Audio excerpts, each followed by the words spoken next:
We are back and heading into Game 3 of FlyQuest versus Team Envy. And it is going to be a good one. I know that. I was actually thinking for a moment, is my microphone still up by my head? Yeah. So I can hear myself. Only person I think who's done it is Captain Flowers. Yeah. So looking at what we have coming into Game 3, Envy was able to control the early game lead. We know them to usually get it, but it falters towards that mid game, towards getting through the inhibitor turrets and inside the base. Game 2 worked. Game 1, the exact opposite against them. They had that early lead, and it fell back in FlyQuest's favor. Game 3 is, I think it's just so up in the air. Yeah, it really is, because the series has been kind of, back and forth in Game 1. Game 2 was much more stompy for Envy. Right. And then Game 3, we do have to bring in the statistic that we were talking about before, where Envy's blue side win is 8-2 in terms of wins to losses, but then their red side is 1 win, 9 losses, and there's possibly some chance there, but there's possibly some correlation. I think when they get that much of a discrepancy between them, I point to the draft and how they start playing that out and what order they're picking things in. So we'll have to pay pretty close attention to what's going on in this draft, mostly because of the fact that I want to see what Seraph gets, because I feel like he's such a big part of this team. Not just because I think make or break in that way too. And I don't think it's because he's going to win you the game or he's going to take it over. I think it's get him something stable and he'll play with the team. Yeah. And when he doesn't play with the team, there's a higher variance in whether or not he even gets to perform his job as a split pusher. That's very true. We did see him sometimes either you do a whole lot or Seraph is just kind of left out to dry. When he can get that split push game on, we saw what happened last time using the Jarvan to great effect, as you see on the bottom of the list, and that Talia for Niski as well. Very, very formidable. Yeah. Rumble banned out. Balls will obviously not get that. They really the Aurelian Soul for his top lane, if you will. So who he's mid. Galliole's banned out for the side of FlyQuest. Ooh, Kassadin ban here, jumping up. The LeBlanc was previously banned away by FlyQuest. In the Game 1, they banned Elise Galio, and then LeBlanc had dropped that for the Kassadin ban now. Doing their Niski homework. Yeah. These are different bans now as well from Envy. What happened last time in Game 1 was they had banned Rumble, Zac, and Orianna, and now they've dropped the Orianna ban and picked up the Caitlyn ban because it got first picked in Game 1. It was a big part of how Wild Turtle got player of the game there. High on Assassins. Split pushing Assassin too. You remember his Fizz, Zed, Talon, LeBlanc are kind of 3 of the big ones, I think, a high. Echo falls in there somewhere at some point, but LeBlanc definitely in his wheelhouse. Lyra taking the lease in this time with the Rek'Sai up. Yeah, Rek'Sai, I feel like a lot of people are kind of messing around with the power levels. Moon even messaged me, and he's just like, man, Rek'Sai sucks. I'm like, if you don't get to do much for the first 9 levels of the game, then yeah, she definitely is in that wheelhouse of sucking a whole bunch. But we'll see here what happens, because that's interesting. We've seen it unsuck. Niski was very vocal there on his player cam during the first round of picks, and it looks like they just wanted to pick him Cassiopeia super early on. He says, I'll take this. I mean, you play a good Cassiopeia inside the minions of the laning phase, and High is forced to distort to try and get his chains on. It's some big damage. Yeah. Kennen locked in here, and High will pick up Tahm Kench once again for Lemon Nation. And that's going to be super interesting, because now it's, what, 5 games in a row for elimination on Tahm Kench? So this train has not stopped, but the Kennen going over to FlyQuest. They talked about it where Envy leaves Kennen up, and then they try to play Jace or Renekton into it. And yeah, that's exactly what they're going to do. They're going to run Renekton into it here and try to win that matchup.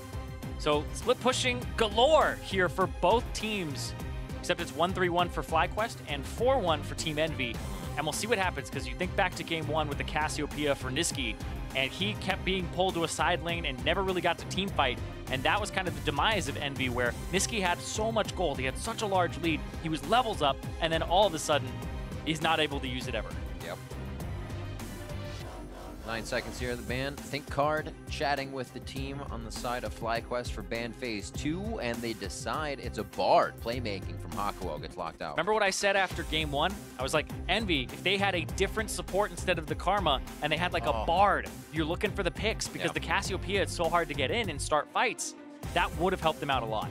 The Rek'Sai gets taken away from Moon. I wondered if that was going to be a late leave so that he would get a champion Envy saw that he may have felt uncomfortable on. Not knowing, obviously. But one last ban here from FlyQuest. This could be a switcheroo here. This could be, all right, hear me out, could be AD Kennen and they could pick Jarvan here and maybe even flex that. I have no idea, right? But I assume it's a top lane Kennen for balls because he did so well on it. But we'll see what happens. And that changes as well with the show of Renekton. Maybe that gets them something else. So Hakuo having a pretty great Braum game just last game. He'll be on that once again. We'll have to see. Maybe it is that top. Maybe it's the Ziggs at AD carry. I actually would really like that. So they can drop turrets, a little more pressure here for when they do get somewhat of a split push going on those structures. Exactly. Wave clear, so whenever you have a 1-3-1, you need to have some form of wave clear on your jungler or your AD carry, and it's typically the AD carry that does it. And I like that they picked the Ziggs for this because they'll be able to nuke down turrets. It allows them to play AD in other lanes like the Kennen and now the Jarvan, which is going to go to the jungle here for Moon. But the Ziggs, man, I think this will help FlyQuest a lot with the issues they were having because they can wave clear, they can kill turrets themselves, and they have a good 3-man unit in their core for the 1-3-1, whereas Envy, they have to look for pick and engage here. And how do you get in as Cassiopeia on a Ziggs? It gets pretty tough. Incredibly tough. You just get bounced out by a satchel. Trying to see what Niski's positioning will be. Obviously, he's actually taken a few fights on his own. He'll be apart from where the 4 and the 1 is. He won't be by Apollo and Hakuo. We saw Niski quite separated in the fights, but holding them well. Cassiopeia makes that a little bit more dangerous, but you can also stand toe-to-toe with the best if you play it right. Yeah, you can stop the LeBlanc distortions with your grounded effect, with your miasma. And we want to see what Apollo does here. The guy's been a standout AD carry this split so far. Did kind of teeter off a little bit and hasn't had superstar performances in this week. So we're seeing what Wiz Fusion can do on that classic Varus. Reach back. Pull from the old. Get those stats back in. Think card Violet. Head off to the back. This is game 3, the last and final game here of week 4 for FlyQuest and Team Envy. Hashtag FlyWin, hashtag EnvyWin, as we're all tied up. And these teams once again about to push each other to the brink. We'll see how the Jarvan works for Moon this time because he went for level 2 ganks multiple games in a row up against Bjergsen. Is it going to be another red buff into level 2 gank onto a Cassiopeia, which I think you could fare very well against a Cassiopeia as a Jarvan. See the logos up on stage. The players are ready. The fans are ready. We are on to the Rift. FlyQuest versus Envy. And whether or not these guys give each other a hard time, we find out who's the victor of the match right here. And also if Envy can break that red side curse that's been plaguing them a bit, 1-9 in that record. So much. But Seraph once again on a split pusher where if this Renekton gets behind, it becomes a very difficult game for them to navigate. Because if he gets behind, he's then going to have to deal with both balls and high. But if he gets ahead, he might be able to beat both of them. He has to be able to hold up against either or because it's a 1-3-1. And you can always make the 1-3-1 a 4-1 and have your stronger singular split pusher in that side lane. So if you have high able to beat the Renekton, then Seraph's still in a bad spot. So he has to get some sort of lead here. And this, again, late game is a composition High loves to shot call. Little pieces everywhere, always moving, different lanes, and able to create options. It's going to be a while before we get there. And as we said, Envy has the early game lead most of the time. Refillable potions, machetes for the junglers. Looks like they will start off without giving each other too much trouble once again. Minions have spawned. Possibly red buff start here for Moon into a level 2 gank, but we shall see. No Raptor start here. It's been very common for the past few months. And so we'll see. Yeah, and you can see Balls is also kind of keeping track of, is it a Raptor start? Where is this jungler? Sees that he's not there. Sees that they don't get pulled. Question mark. And then the bot side, it's not a complete fake leash. They aren't using mana. Don't use mana. Show pretty early with when the minions would meet. And they also warded. You see on mid, there's actually a ward from, I believe it's Hakuo put that one down, right there to make sure there isn't a level 2 gank. You gotta be wondering, it's something that they're trying to sneak in quite early. Envy. Oh, wait. Getting to the lane and actually playing it very strong. Moon's ganking it from the other side. He knows that that ward went down, and he's gonna try to gank Niski from the opposite side. He flashes in to make Niski flash. Can they capitalize? What a play and mind game going on Niski first. And this is something that you almost never appreciate as a spectator, is they had wards on the bottom side. They knew that Moon started there, and then instead of doing another camp, he spends so much time, and it could have been wasted going to the other side of the map. And as a mid laner, you play to the opposite side that you last saw the jungler. So Niski is playing that right, and Moon is manipulating the vision. So nicely done as well to flash onto Niski to say, we're right here. You have to flash. Oh, he's going to go for it again. Yeah, why not? Moon can still flag and drag. That flash being down is Niski dead. Well, he may not think of it right away. And Hai also has W and E, so it could be another kill here.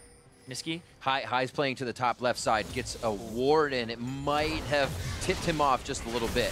But Hai still, so much control on the lane, and that helps. A lot of damage already. Just because he hit level 3, Hai was able to throw a Q in there too. So yeah, super slow jungle routes, but they're just trying to set them behind here. And also, Niski has to play it safe because he knows that Jarvan was on this side, but his ward is inside of the brush, not inside of the lane. Also, he wouldn't be able to see that there he goes, puts the other ward over the wall for the Raptors to know that that went down. And you can see Niski already down a ton of CS in this mid lane because of that gank. So what they did yesterday to his Syndra, he was able to level out games on Cassio and Syndra until they hit him hard. And actually repeat gank that quite a few times. That may be Hai's call to stay off. I have this lane now because as a LeBlanc, you can do quite a bit of damage here without knowing you're pulling in Lyra with your jungler. And all these minions, yeah, you'll be able to pick up some of them as the Cassiopeia. Snakes! Missed about 3, 4, 5. Yeah. Got it. All right, so yeah, you can see the difference in the CS, and that's going to be the TP back into the lane from Hai. It is a cannon minion wave, so it's a good time for Niski to back. Yeah. But Hai has enough to kind of clear these waves out and get the better of them. 28 to 29 on the bot side. We don't expect much to be happening here as Wild Turtle and Lemon always can go aggressive, but they've been playing this Devour safety lane for so long now. Past 5 games for Tom Kench, or Lemon Nation on Tom Kench. Yeah, it's been all about safety for keeping Wild Turtle there. And alive, and I like this for them, and I think this Ziggs is going to be a pick that does work out for them. I like seeing this one here when you try to round out a composition that needs some wave clear and wants to 1-3-1, so we'll see. That's synergy. They just ate a biscuit at the same time. Looking for the empowered stun. Waiting for that E. Ah, he predicted the flash. Yeah. Lyra was kind of leading him there. You see Ball smiling. He's like, nice try. Yeah. Yeah. And I think he's also like, I guess I didn't need to flash there as well. After the Q came out. So, little jumpy, I guess. Why not? You don't want to be the one to really make something happen this game that falls back. Oof. At FlyQuest, already with a lead to Hai in the mid lane. We wondered how this LeBlanc would fare. And Niski's not having fun. Keeping within a range of 5 to 6 CS. We'll see how much that gets troublesome. Yeah, and because Hai's not drawing too much minion aggro when he goes for those trades, he's ending up very far ahead in Niski in terms of how much damage he's dealing versus taking. It was good from Envy to actually push that all the way to the turret, so Wild Turtle does miss out on some CS as he backs for Lost Chapter. But now, interrupts Hakuo, doesn't get to interrupt Apollo though, and that's the person you want to interrupt. Hai? Oh, you're... He wants to go for it. So right? close. But he doesn't know. Oh, if he W's. You're ready to take this. Did he connect the Q? Hai got distortion back quick enough. There's no cripple to come through. Looking to land it, and they do. Patience pays off, and Niski baits down to 150 HP. Yeah, they knew that he didn't have his flash available, so the grounded goes back onto where the W came from, and this was a big bait. You can see Hai has vision on the bottom side of his river, right? And this is just too aggressive of a play. The barrier comes out as well. What a read from Lyra. That was mid-distortion. He got there first. That shield hit the damage of Hai and stopped a bit of it. Yeah, and Lyra, right place, right time for sure. Also the synergy. I mean, he hasn't really had much time to play with Niski. Niski recently got back in the country 4 or 5 days ago. Yeah. And hasn't had too much scrim time lately with the team. So the fact that he's able to kind of orchestrate that play alongside his jungler is big. So at this point, they know he doesn't have flash, so Lightning Rush is not used unless you know it's in the escape, and this could be a very dead top lane for FlyQuest. Ball's going down with one last hit, and it's a kick to the butt side. That's going to be Lyra coming up with a kill. Facepalm there from Niski. He knew his flash wasn't up for a little bit longer and went for the duel, and it looked like he actually focused down something else. I had to see that again. I think he broke his focus on which one was which. 1-for-1 across the map. Helps out quite a bit. Replay as well for this mid lane back and forth. Yeah, so Niski doesn't have flash for a few more seconds here, despite what it shows you. And then when they break, he goes after the wrong one there with one Twin Fang, but I don't think that's the difference there. And he's just, yep. Instantly back into it. You know, no time. No time. It can't. You know, that's one of the really impressive things in what as well. You kind of sit at home and you let each play affect you for maybe 5 to 10 seconds. These guys, they don't have time to say, oh, I'm sorry I did that. It's clear comms. The team knows they died top. They're going to correct it. They're going to try to come back harder. Hakuo, very, very low here. One last hit. Oh, he keeps himself alive as High just couldn't get out enough autos with his cooldowns waiting to come up. Yep. Whoopsies. Yeah, wasn't able to get enough damage there, but good shield from Hakuo, and doesn't even blow his flash either, or exhaust, so keeps a cool head.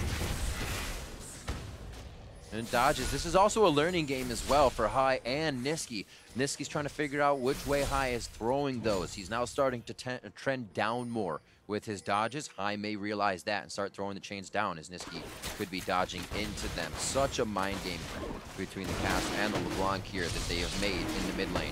Close in CS still as FlyQuest start to take the first dragon of the game. Looking at some runes here and looking at Cassiopeia's base magic resistance is 30, and Niski started the game with 34, so not full magic resist against the LeBlanc. Yeah. And there's a lot of autos in there too. He doesn't have any armor in his runes as well, so it's a very aggressive slash scaling page from Niski. Well, I think we can see that it did hurt him a little bit early game. You see every time that the LeBlanc tries to go for a trade. Yeah. Taking quite a bit of damage, and he ran that barrier along with it to make sure he can take these trades if they do come in. Moon made it a little too hard to start, but Niski has got himself a retribution kill. High now down to the bot side. We do not yet have a turret down, but they're going to start switching things up, and looks like Niski gets to go up against Turtle Elimination. Okay, maybe. I think they'll adjust the lanes and bring their Varus mid for the wave clear. Oh, of course, of course. Yeah. Just for the time being. Gotcha, yeah, he'll just back up. His turret, pretty full HP, so don't think it's gonna drop anytime soon. Checking on the runes from Niski. Magic penetration, he's got 3 magic resist runes, and scaling cooldown reduction, and scaling health. So no armor, no MR, that's fine. The scaling health is a very worth rune, but the LeBlanc will build some AD like the Bilgewater Cutlass like he has now. So you do have to be a little bit weary when it comes to the fact that High will deal a lot of damage to this Cassiopeia, who's looking to scale. So the runes are built for that.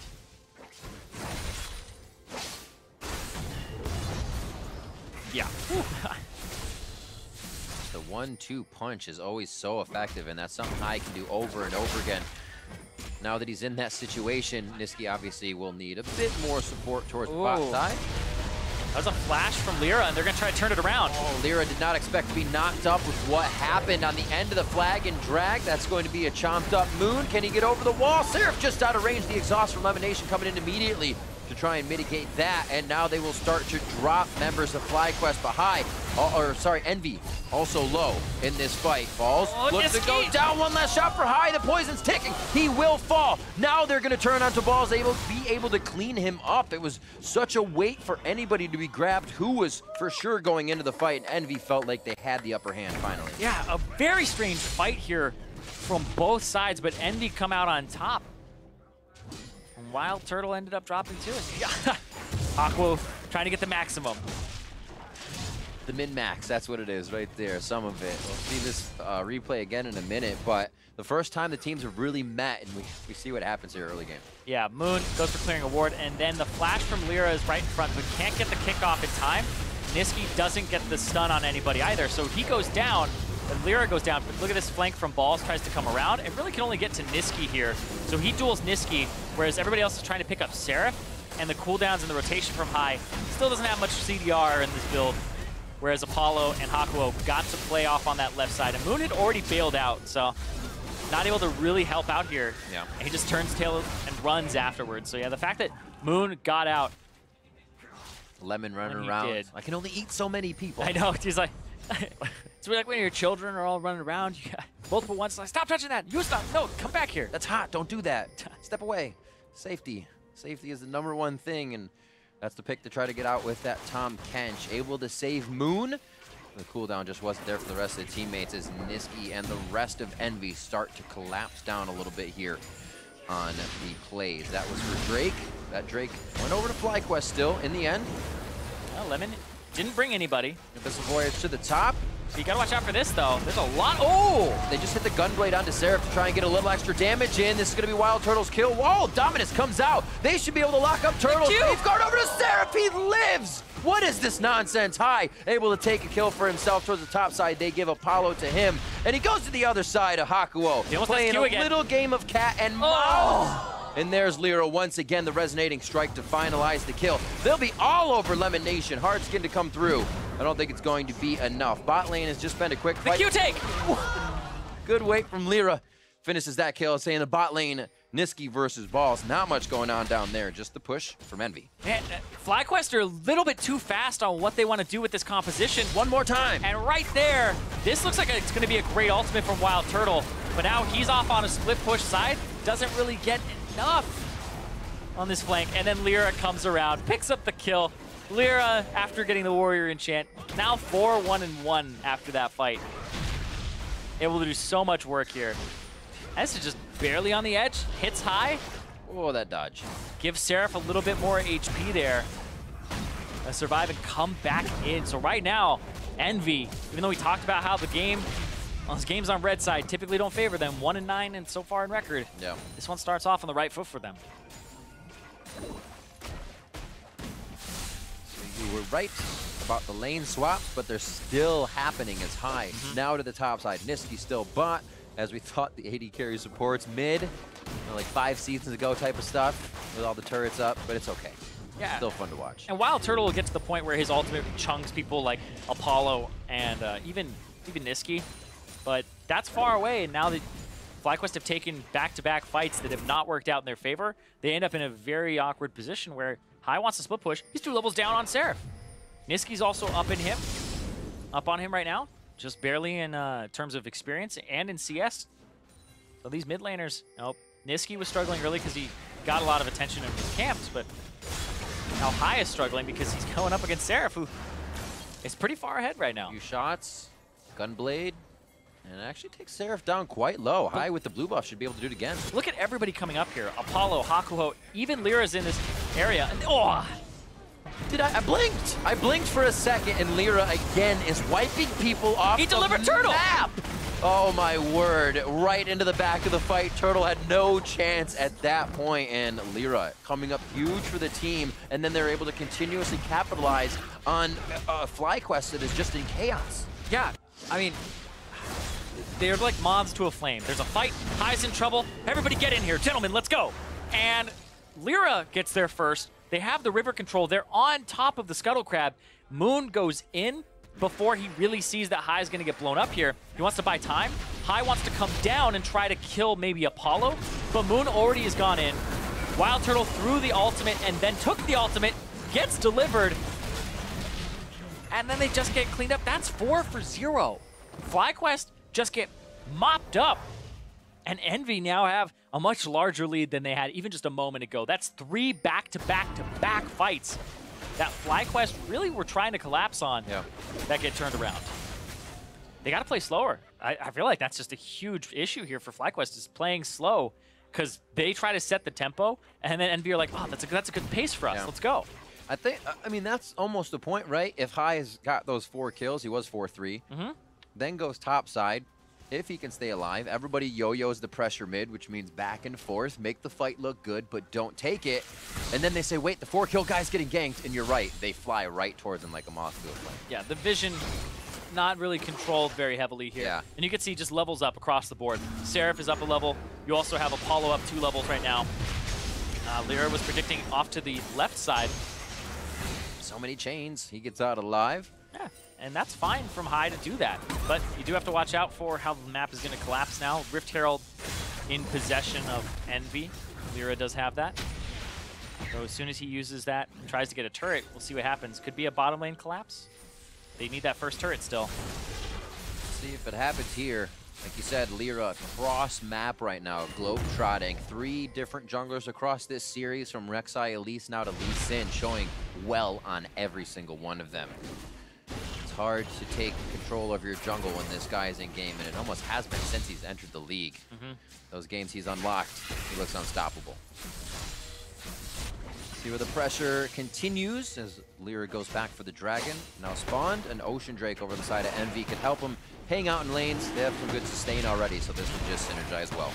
And we talked about the split push and how Seraph kind of needs to get online to be able to beat both High and Balls. He's in that position right now with the Black Fever completed, and it looks like Blade of the Ruined King or Bilgewater Cutlass next for the slow. Yep.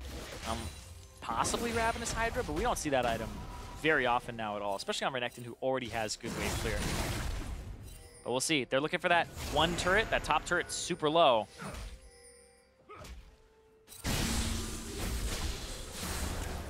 Vision slows things down, but whenever you see somebody across the map, you might get the 1v1 there between Niski and High. Goes in favor of High, but Niski also may look to bait out those barrier moves. Pressure now in mid lane for Envy, and it does not look like this is going to be stopped. Need to go for 2 turrets or at least this damage, and obviously second tier full health. Yep. Turret torpedo. Yeah, and now you want to stop this Rift Herald from walking up and get another hit. Go hit the eye. Oh. Nope, that doesn't work. Just missed, but now you know. Yeah. I mean, there was a bug for a little bit that got fixed where Tahm Kench could actually devour the Rift Herald. I don't believe you. Bugs? No. You could devour it, and the first time we found that was one of my teammates devoured it as it was charging. So it looked like it just ran into his mouth and got really small. I'm like, wait, what the? But yeah, you can do that. But can't satchel charge it. Nope. You can Bard ulti the turret and save it that way. That's true. The Rift Herald actually does no damage to itself when it does that, and then it never charges again on that same turret. So that's pretty troll. Yeah, it tries to attack it. It's good. It's good. It's good. 7K gold lead here for Envy, as once again having those early game leads, but there are thousands and thousands of gold when they have them, which makes it even more troublesome. This is a 2-on-2. This makes it troublesome. Oh, the 2-on-2 happens. Moon comes out of nowhere. Niski was not expecting that. A kick and a hit. The Gunblade from High as he finishes off a kill onto Niski, and Lyra is out of here as he finds himself a safeguard to the rest of his team living in Fly's jungle. Interesting. See if they can get out of this one. It doesn't mean they're in trouble, but they're definitely not out of the woods. Yeah, but they are going to pick up a kill there. It's going to go over to High, who really does need to get that split push going. He's up in gold right now. He's sitting on 1,800 gold, so he does need to spend what's in his coffers right now. But yeah, they're sieging bottom lane. They don't have Wild Turtle here. Doesn't have the ultimate either to kind of clear this out. And High's using the distortion less for setting up the wave and more for trying to push. Or push out these guys. Nice block. Akuo should be all right in this situation. A game of cat and mouse right now between Turtle and Seraph as Seraph chases Turtle out of mid lane. He's forced to run through the jungle on the mini-map. But back to this bottom turret, very low, and it looks like Apollo and Akuo aren't going to give up until they find that damage that they need. Balls will do it. Oh, there's the stun. Oh, 1, 2, 3, Abyssal behind them. Wait a minute, FlyQuest taking the full Abyssal Voyage, thinking High would be able to teleport in and assist the fight. They might still be able to. Hard skin on elimination. He goes down without being able to help. And now it's going to be Envy looking around. They say bottom turret still? Yes, it's left to Seraph. They're going to go ahead and move mid. Yeah, they don't want that mid turret to go down. You leave that alone with High, who has a Sheen right now, and then also the damage that would come through from the Satchel Shard, be able to pick it up really quickly. And now you're in danger of getting kicked back by Lyra. There it is. Absolutely amazing game for Lyra and Lee Sin here. Baron. 7-1-3, 21-50 in. Baron in the eyes of Envy. Let's see if they get Seraph up here in time. They haven't started it yet. Yeah. Niski has blue buff. I feel like this is the perfect time to start it. That was interesting. The scuttle doesn't get taken. It wastes a little bit of time. It's going to be a Mega Inferno Bomb if anything comes through. About it. But it could be also Seraph over the wall of blue buff.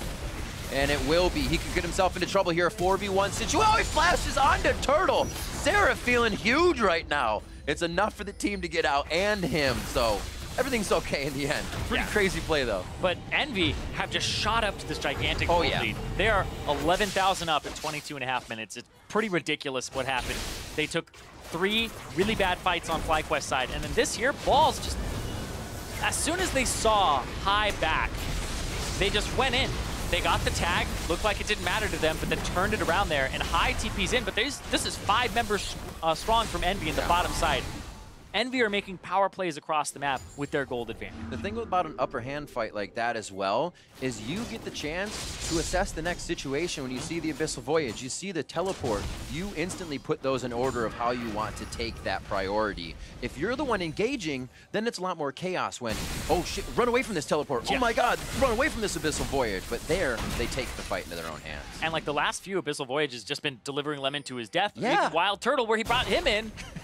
But these fights, they're happening too fast. That's the thing is, FlyQuest are like literally 2 seconds too slow on the response, and it loses them the fight. Because if they're there a little earlier or collapse a little faster, then they're in good shape. But Balls, soloed out by Seraph here, who's up 2 levels. And Envy's going to make quick work of the inhibitor turrets as well. A much faster game than game 1 and 2. 50 minutes to get through game 1 here, and 20 sub 25. They're in the base and breaking inhibitors, but Envy's also keeping it the method to the madness true. They are not going too crazy here. That's Seraph's job. They're going to go down to the bot side now. Yeah, Baron buffed up minions, going to get cleared out there by Wild Turtle's ultimate.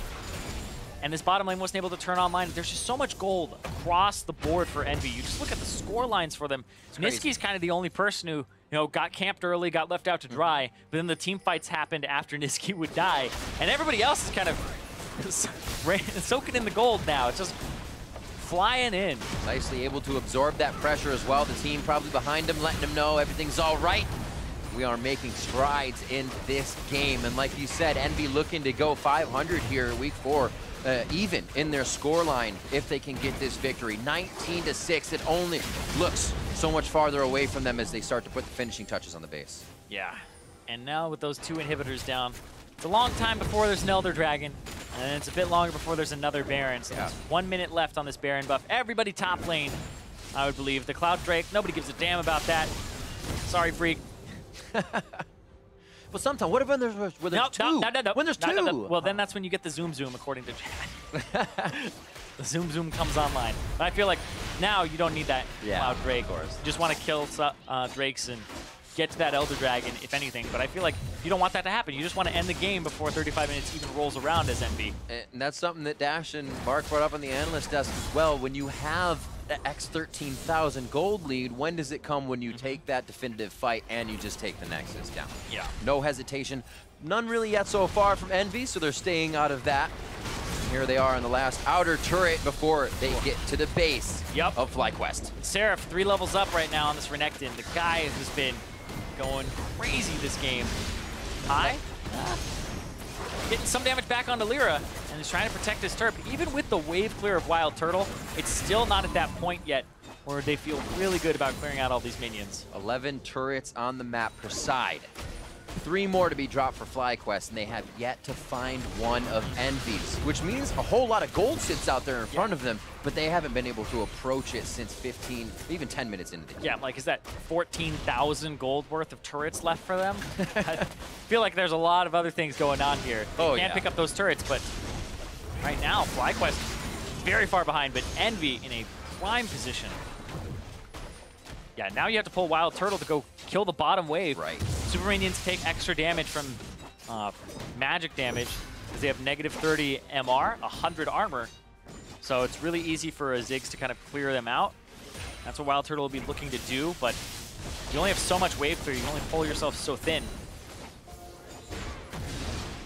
Lyra getting High's attention. Moon, what? Moon gets 2. Apollo and Hakuo in that one, but the Cataclysm was Envy's to work with. Balls is going to go down. Slicing Maelstrom does not stop much on that, as it's going to be the kill for Apollo. Envy looking to put the final touches on, and they are not playing with their food this time. They head straight for the dessert bar, and that's the Nexus. 27 minutes in, continuously getting stronger throughout this matchup, but finding a few clubs along the way. Envy will bring themselves to even in the scoreline. 500 here at week 4. Envy take down FlyQuest.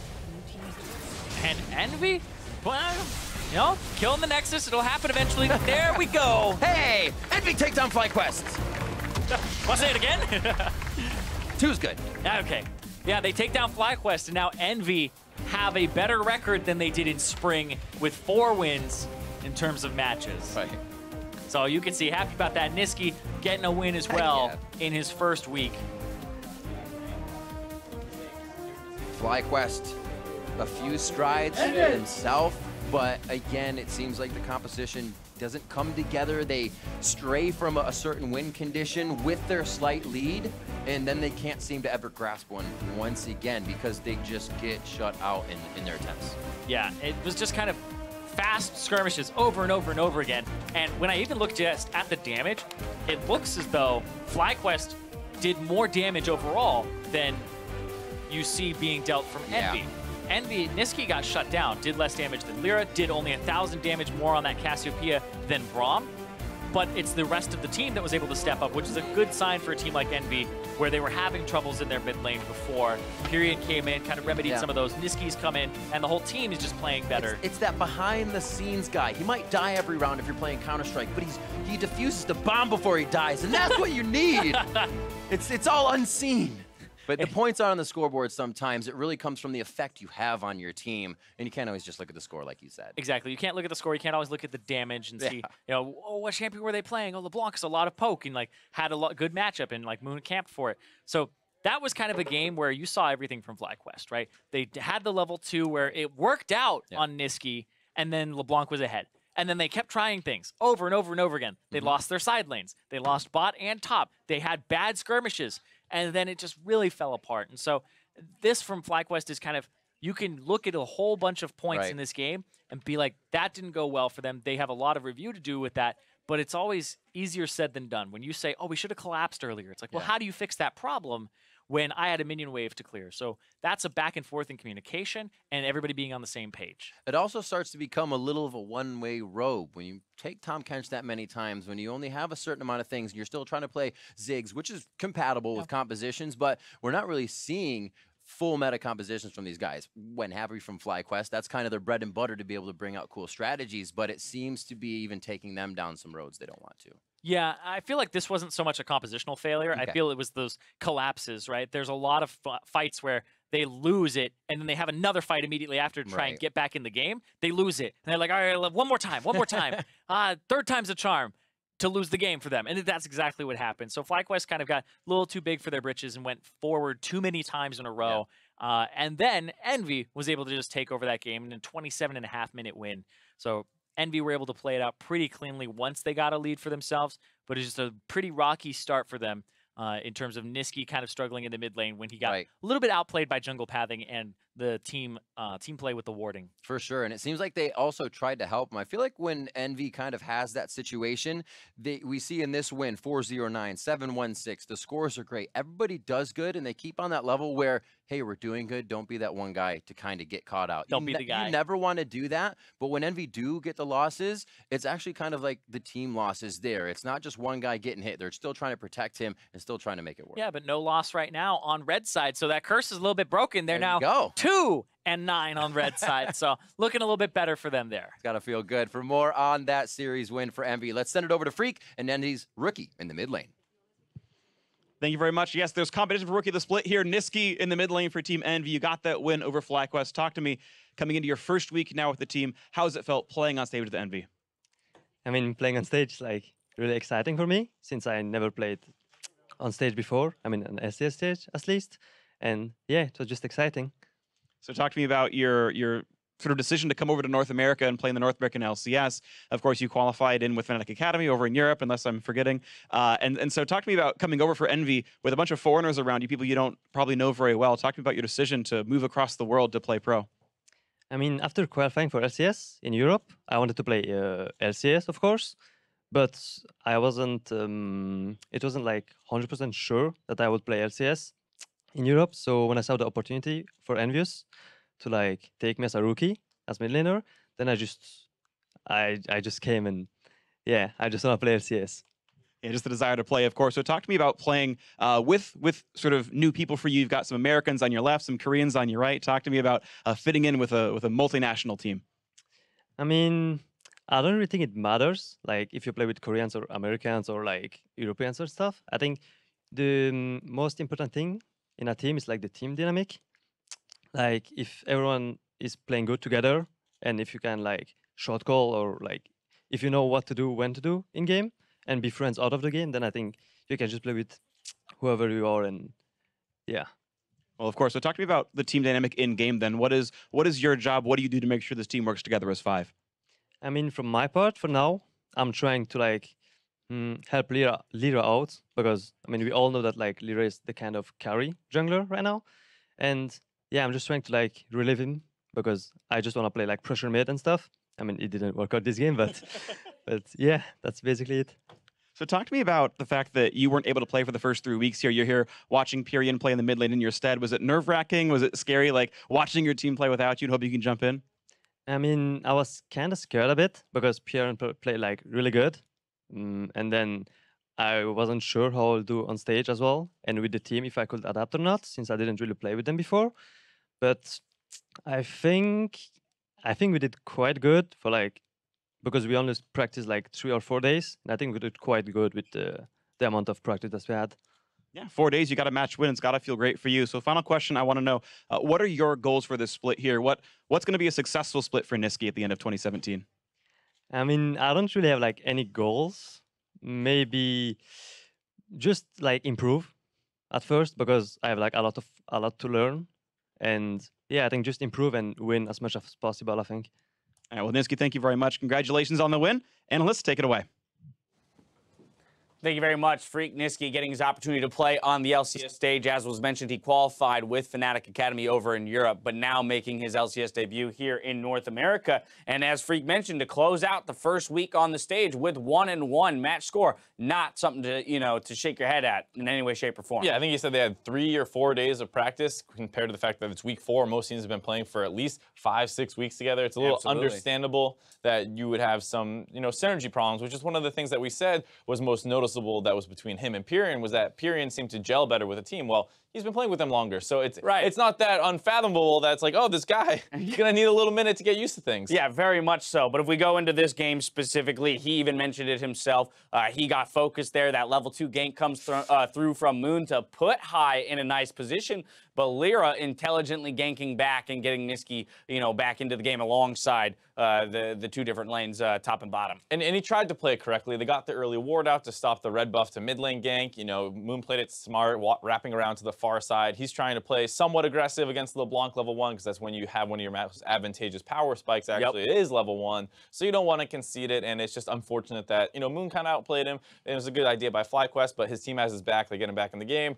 Small mistake giving up the solo kill. Yes, absolutely. Small mistake giving up the solo kill, but ultimately isn't going to make a difference in the grand scheme of the game. And funnily enough, Game 3 mirrored a lot of Game 2 in that Envy gets out to such a ridiculous lead off the back of intelligent moves from Lyra that it's just insurmountable at that point. And once again, it's making it really hard for us here on the desk to determine whether or not Envy is actually a good team in terms of a well-rounded team, meaning could they close out a game if it were even? Do they understand how to rotate around the map in more even scenarios? Yes, it's fantastic if you can get 7K gold leads at, 15 minutes. I'd love to see that every game, but the nature of competitive League of Legends is that you will not get 7K gold advantages in every single game. FlyQuest is the kind of team that's almost perfect for Lyra, where they don't seem to coordinate super well in their plays. The games get scrappy, and Lyra being such a mechanical beast, as well as just a very intelligent player, he's able to find situations and execute on them to get himself giant leads. And when you play against a more conservative team,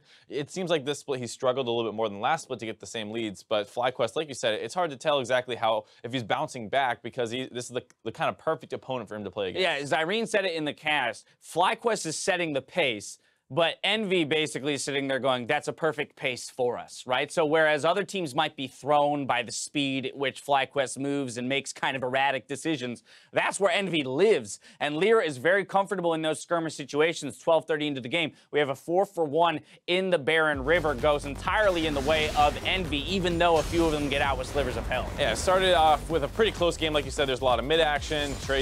Kills were being traded fairly evenly, and then this is the big fight that breaks their way. This huge chase on Seraph. He's actually going to be able to get out just barely. Lyra comes in to play Superman, save him at the last possible second here, kicks him away.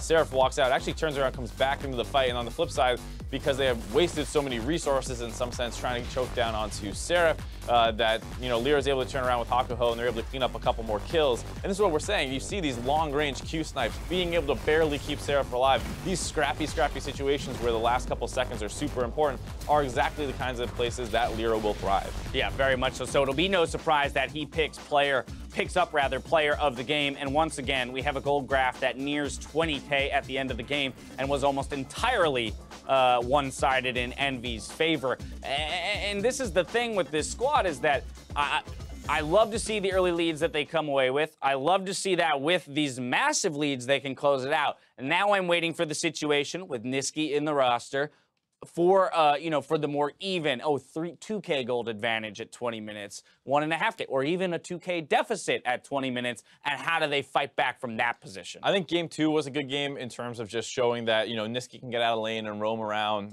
He moved to Seraph's lane a couple times, ended up with Lyra once or twice, so you can see there's some glimpses of things that look good for Envy and places that they can build on, as well as the fact that he just seems like a legitimate carry threat potentially. The big thing, like you said, is what happens in a game where they're behind, and I think, you know, the late game shot calling hopefully will come. It was something that was a struggle last split, but Apollo's playing a lot better. Yes. Lyra, if he starts getting back into last season form, it's still not bad, by the way. Like, Lyra's still a beast in a lot of games, but it's just not every game has looked like this. Yes. And I think that's the thing, is if those two forces come together and they figure out mid-game a little bit, and Niski can continue to influence side lanes, I think this team has a really bright future. Either way, they're sitting at 4-4. Not I mean, compared to you know, the record that they had in spring, they're already on pace to do so much better here in the summer split. Now, as we close out our weekend, let's go ahead and take a look at who racked up the most player of the games in week 4. Jensen, Svenskeren, and Smithy each picked up 2 accolades this week, while Bjergsen and 18 others grabbed 1 each. As we look at the split-wide standings, though, you can see that Smithy has pulled ahead at 6 POGs this split, leaving behind the likes of Jensen, Shrimp, and Someday, who only have 4 to their name. That's nothing to scoff at, having 4 to your name, but man, Smithy this split has just been a rock star. It's just such a night and day performance difference between last split and this one, and he was always good in the early game, but this time around you see like these 18-minute crazy Gragas ultimates that make your head turn around. Predicted Gragas ult. I could replay that 12 times. Yeah, exactly. So those kinds of plays, and he's doing them relatively consistently, is just huge for the team. Now, those were the individuals who performed this weekend. Now let's take a look at the standings and see where the teams all landed. With their win today, TSM promote to 2nd place alongside Counterlogic Gaming, while Cloud9 boost their record to 5-3, putting them in 4th next to Team Dignitas. Teams will have a chance to further shake up the standings with our matches on Friday. Week 5 starts with a rematch of the spring finals as Cloud9 takes on TSM. After that, Mike Young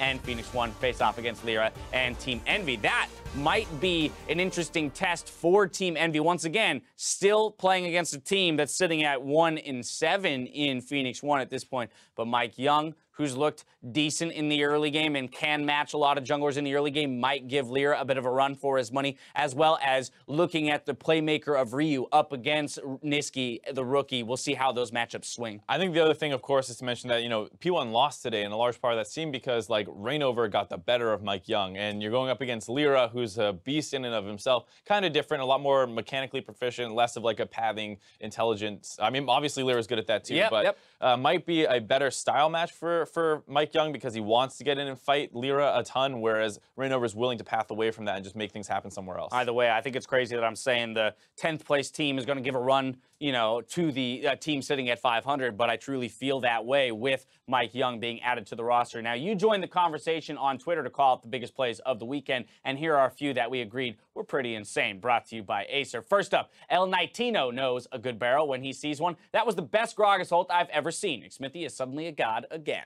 Take a look. Well, speaking of kills, though, Smithy running low on... Oh my God! That like the freaking explosive cast was insane!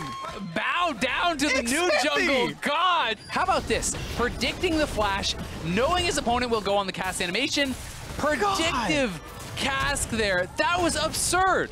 That was so good. How about the camera work? Spinning around on top, that was pretty sick too. Camera work, pretty good, pretty good. I said I could watch it 12 more times. We just want to roll that out, 11 more? No. No? Okay, fine. I'll go home and watch it. Up next, Kenan French celebrated Lorlo's huge game on Jarvan, saying Quadra is a pretty good way to end the series. Woo!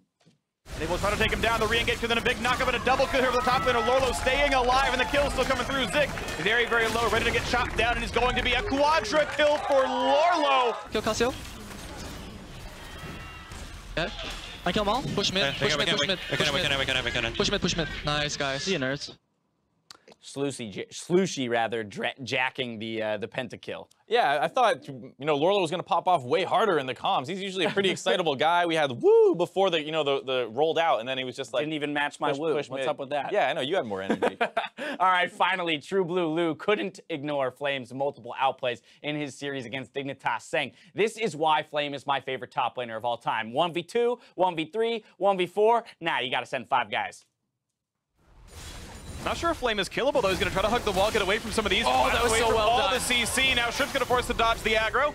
All the vitals do get proc, but Flame by a lot more time gets the first kill, and someday almost dies the turret as well. The significant outplay out of Flame in the top lane. Oh, that was insane from Flame. The early ultimate clears the wave exceptionally fast, dashes back, immediate flash. That is very low time to actually be able to do that. The clear on the wave meant that the turret is on them very early here, and then the HP coming out gives him survivability to take down Shrimp, and almost got Someday there too. He's gonna have to play this very well though. There's a ton of CC and the turret reset. He needs to dive down towards the bottom members. Holds up, means he's gonna land a stun here on a Shrimp, buying a bit more time. Stun's gonna land there, gets the big heal lick. It's gonna be Big, who's okay though. And now the float's back on the Shrimp, and again, he just crushes down the spider. Itsy bitsy, the water spout is gone. The flash, the chase, Someday wants him, the stun's gonna land. He's put in the grand duel, and there's no damage to be had. Flame is unstoppable. What a monster! If the 1v2 wasn't enough, how about the 1v3? How about the delayed 1v4 with Someday committing 2 summoner spells? Flame gets out without even having his flash. This guy's a monster. I mean, you said night and day for Smithy from spring to summer, and I'm not going to call Flame necessarily an underperformer individually through spring, but we weren't seeing stuff like this. No, definitely unlocked. Something happened. They got new water bottles. Who knows exactly what they're doing different. Phoenix 1 got fidget spinners, and Immortals must have gotten water bottles or something. Yeah. Something to energize the players, because they're all looking so much better than they did last split. Yeah, pretty much across the board. Yeah, something's gelling with that team. Of course, we've had interviews with Poe Belter, for example, where he has talked about Smithy and his veteran status being able to come in and very much provide that calming voice to the team that puts everyone in a position to make these plays with confidence, and it is working out for them so far. That's going to do it for us, though, this weekend. So for myself, the casters, and the entire live broadcast crew, thank you for watching, and make sure to join us after the show for NALCS Tonight, where myself, Azael, and Jat will break down the weekend's games. Otherwise, we'll see you next week for more North American LCS. Good night.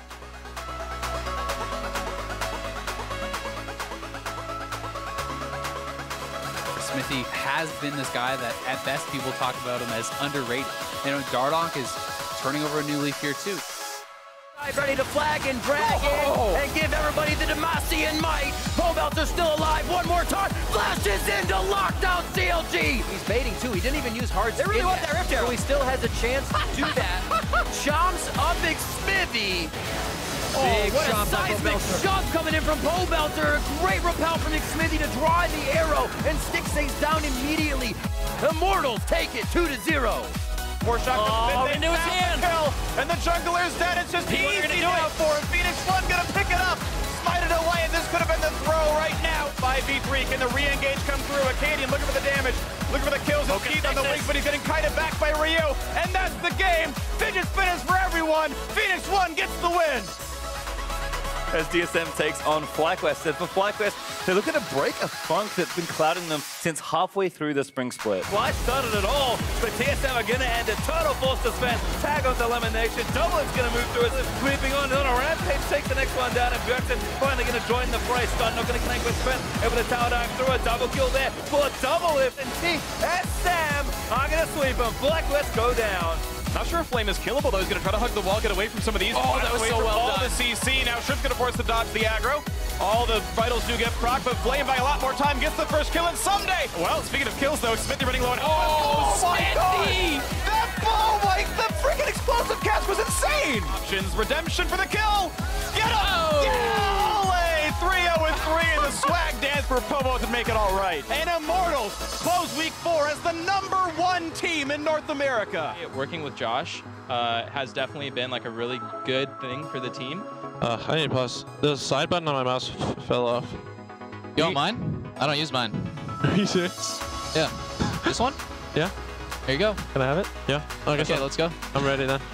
Thank you, good sir. And doing the courtesy of wiping the dirt off my shoulder, Sam, Kobe, Hartman, Kensler. You don't have dirt on there yet. let me give you some. I gotta wipe it off. Go away. I guess I won't do it then. Okay. And Rainover may be next. Suddenly Ryu's here and he's built the wall, and Liquid's gonna pay for it. There goes all the kills. 3-0. The re-engage and then a big knockup and a double kill here over the top lane. Lorlo staying alive, and the kill still coming through. Zik is very, very low, ready to get chopped down, and it's going to be a quadra kill for Lorlo. Nice, guys. See you, nerds. Flourish finding the mark. Again. Lola gonna be there too. CC into CC into CC into see you later. Shrimp looking to go for sneaky, but that Jin is unstoppable. Flash into the shot. And Cloud9 will take down Dignitas and continue to contend. I didn't hit the cameraman. I mean, it was really close. He's solid. He's solid. Is this going to mirror? Ooh, I got it. All right, nice. Good throw, good throw. That was actually a good throw. That's clean. Riv is actually clean as fuck. That's clean.